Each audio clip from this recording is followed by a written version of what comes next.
Bienvenidos a Respuestas al Arminianismo. En esta oportunidad trataremos con el tercer punto de las doctrinas de la gracia, conocida como la doctrina de la expiación limitada, esperando que nuestro Dios te bendiga y que no te olvides de suscribirte a este canal para que recibas más contenidos como este. Comparte el video y, por sobre todo, apóyanos.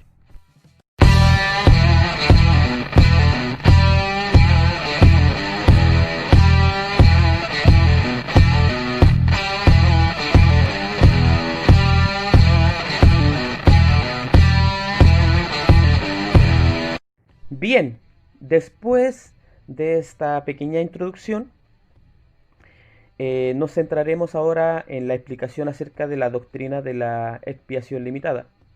Cuando hablamos acerca de la doctrina de la expiación limitada, no queremos dar a entender que el valor de la expiación sea limitado. De hecho, el pecado de Adán ofendió a un ser infinito, a un ser altamente digno y glorioso. El sacrificio para limpiar ese pecado debía tener un valor infinito, el cual se cumple con la muerte del Dios hecho carne, el cual indudablemente es nuestro Señor Jesucristo. Tampoco queremos decir que la expiación fue para unos pocos, como si se tratase de un pequeño número entre la raza humana al cual podamos contar con los dedos. San Juan Apóstol, para este respecto, nos dice en el libro de Apocalipsis capítulo 7 versículo 9: Después de esto miré, y he aquí una gran multitud, la cual nadie podía contar, de todas naciones y tribus y pueblos y lenguas, que estaban delante del trono y en la presencia del Cordero, vestidos de ropas blancas y con palmas en las manos. Creemos que los salvos no son un número pequeño que se pueda contar con los dedos, como lo decía anteriormente, sino una gran multitud, como lo describe Juan en el presente texto, la cual nadie puede contar. Tampoco con expiación limitada queremos eliminar el término mundo o el término todos los hombres, que son términos empleados por la escritura sagrada.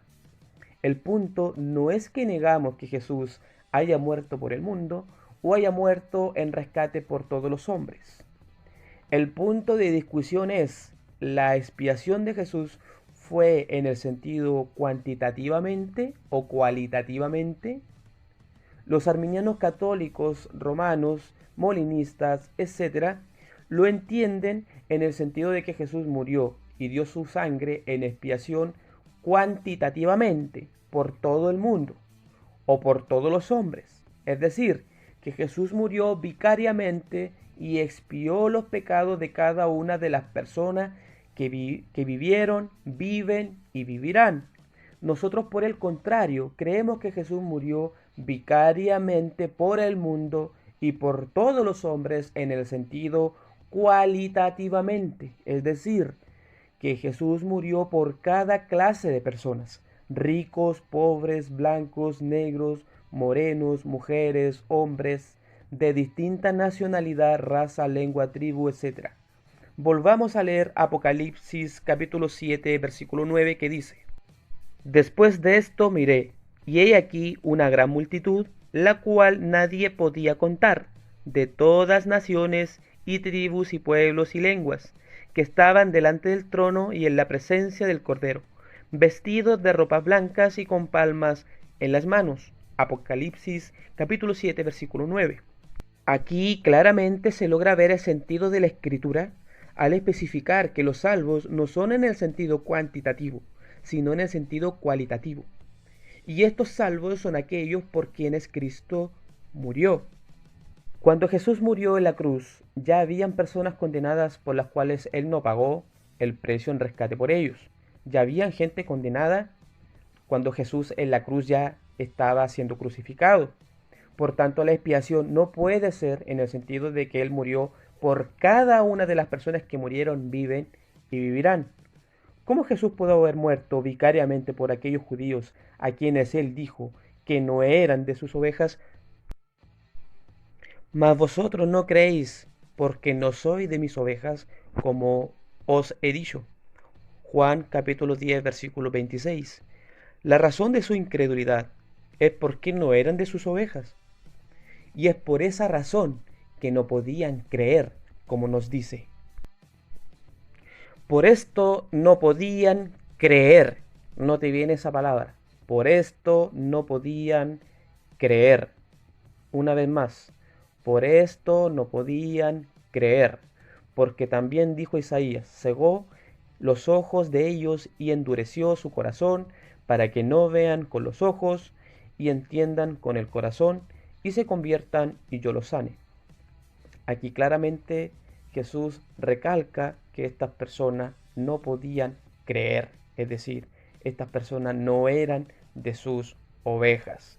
Y es precisamente por esa razón en porque ellos se rehusaron creer y es por esa razón en que ellos no podían creer.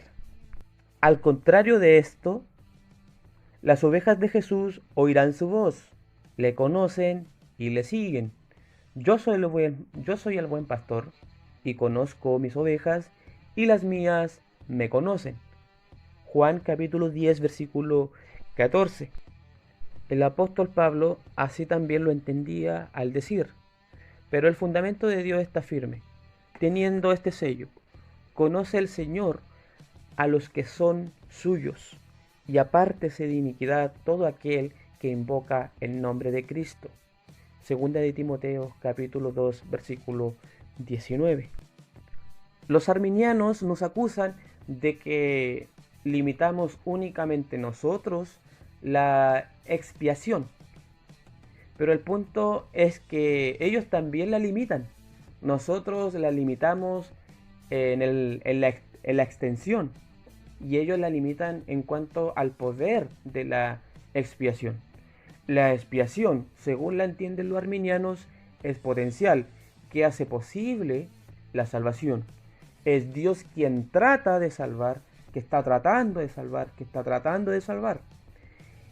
Y esto depende únicamente y exclusivamente de los méritos del hombre, de cómo contribuya o cómo reciba esa salvación.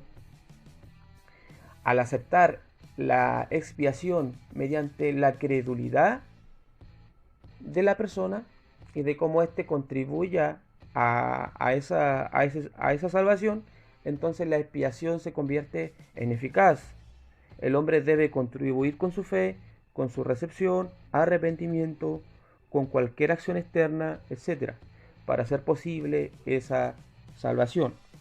Puesto que esto no acaba ahí, sino en los supuestos méritos por preservar la salvación.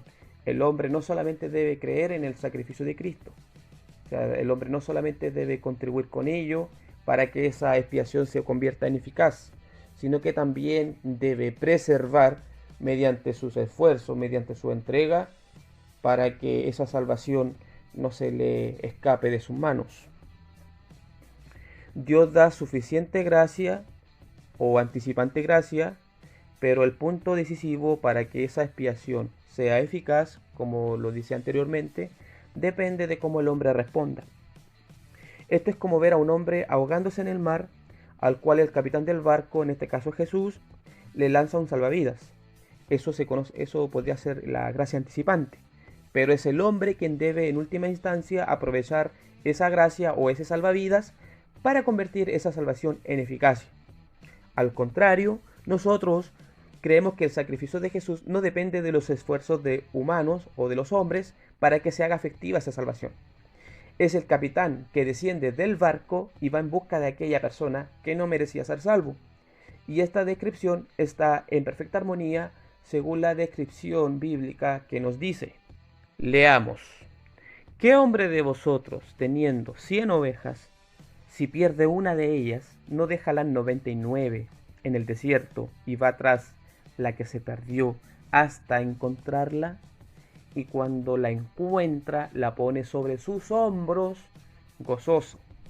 Aquí nos damos cuenta de que el pastor es quien va en busca de esa oveja y él mismo la carga.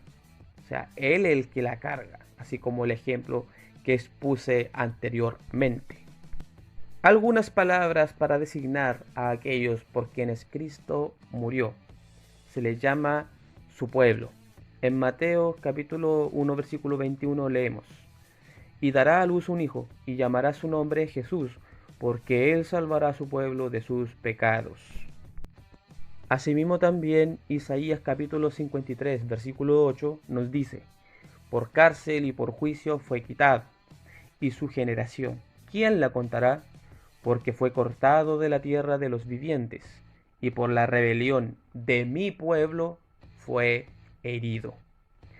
Ambos textos dicen que la muerte de Jesús en la cruz fue hecha a un grupo específico, a un grupo llamado su pueblo. También otro término que usa la escritura al referirse a este grupo específico por los cuales Cristo murió, se le llama sus ovejas.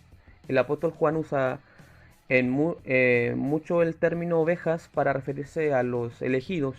Juan 10, 11 y 14 nos dice: yo soy el buen pastor su vida da por las ovejas.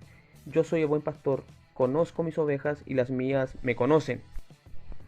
Esta vez la muerte de Cristo se limita a sus ovejas, aquellas personas que eran conocidas por Dios y que conocían a Dios. Recordemos que la palabra conocer tiene un sentido de intimidad. Este versículo recuerda a 1 de Juan capítulo 4 versículo 19 que nos dice: nosotros le amamos a Él porque Él nos amó primero. 1 de Juan capítulo 4 versículo 19. También a este grupo específico se le llama su iglesia. En Hechos capítulo 20 versículo 28 nos dice: por tanto, mirad por vosotros y por todo el rebaño en que el Espíritu Santo os ha puesto por obispos, para apacentar la iglesia del Señor, la cual Él ganó por su propia sangre. Y en Efesios capítulo 5 versículo 25 nos dice: maridos, amad a vuestras mujeres, así como Cristo amó a la iglesia y se entregó a sí mismo por ella. En Hechos capítulo 20, versículo 28, Pablo está hablando a los presbíteros de la iglesia de Éfeso, pidiendo que la cuiden debido a que Cristo pagó por ella. En Efesios capítulo 5, versículo 25, Pablo está enseñando el cuidado y el cariño que debe tener el esposo por su mujer, y lo ilustra usando el ejemplo de Cristo. Otro nombre que recibe este grupo específico es el nombre de elegidos. En Apocalipsis capítulo 17, versículo 14 nos dice: pelearán contra el Cordero, y el Cordero los vencerá, porque Él es Señor de señores y Rey de reyes, y los que están con Él son llamados y elegidos y fieles. En 1 de Pedro capítulo 1 versículo 2 nos dice: elegidos según la presciencia de Dios Padre en santificación del Espíritu, para obedecer y ser rociados con la sangre de Jesucristo. Gracia y paz os sean multiplicadas. En Efesios también, capítulo 1, versículo 4 a 5 nos dice: según nos escogió en Él antes de la fundación del mundo, para que fuésemos santos y sin mancha delante de Él, en amor, habiéndonos predestinado para ser adoptados hijos suyos por medio de Jesucristo, según el puro afecto de su voluntad. Asimismo también el versículo 7 al 9 de Efesios capítulo 1 nos dice: en quien tenemos redención por su sangre, el perdón de pecados según la riqueza de su gracia, que hizo sobreabundar para con nosotros en toda sabiduría e inteligencia, dándonos a conocer el misterio de su voluntad, según su beneplácito, el cual se había propuesto en sí mismo. Entonces el punto de discusión no es que nosotros negamos de que Jesús haya muerto por todos los todos y que haya venido al mundo en rescate a la humanidad. El punto de discusión se torna en el sentido si eso lo entendemos cualitativamente o cuantitativamente. Entonces ese es el punto de discusión. No es que nosotros negamos de que Jesús no haya muerto por todos, sino de entender esos términos escriturales del todos y mundo. Entonces Jesús, cuando él murió en la cruz, lógicamente ya en el Antiguo Testamento había gente que había sido condenada. Entonces, cuando Jesús muere en la cruz, él no muere y él nos derrama sangre por esas personas que ya habían sido condenadas. De hecho, eh, después de la muerte ya no hay una opción de salvación. Y el libro de Hebreos capítulo 11 nos narra y nos dice que los santos del Antiguo Testamento tenían una fe puesta en el mediador, o sea, en una fe puesta en el Señor, como dice Hebreos capítulo 11. Y bueno, este sería todo por el momento, esperando de que nuestro Dios de paz y gracia te bendiga. No te olvides de suscribirte a nuestro canal y comparte el video. Dios te bendiga. Adiós.